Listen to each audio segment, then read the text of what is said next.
come look at this. يا ستي لا لا لا لا، الرقم ما غلط. غلط كيف يعني؟ انا لي اسبوع كامل رافع يديني لي ربنا الصبح ظهر عصر مغرب عشاء شفع ويتر. يا رب جبر الخاطر، يا رب ترسل لي زولة تونسني وتكسر رتابة الايام.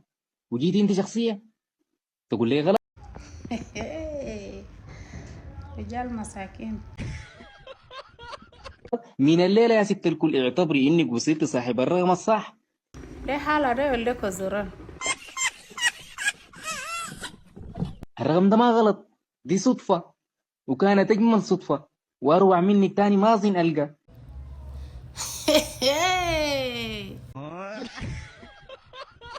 بجد بجد، ده الرقم الوحيد الصح في حياتي من اتولدت. واقنعي نفسك انه الموضوع ده جزء من قصه حب غريبه لكن نهايتها سعيده. انا ذاتي مستعد اوري اولادنا بعدين كيف امهم دخلت علي بالغلط، والناس كلها تتحير وتقول دي ما غلطه، دي قسمه ونصيب. واقنعي نفسك اني غلطت في الرقم لكن صححتي حياتك. بالمناسبه انا مؤمن انه في حاجات ما صدفه. معلش.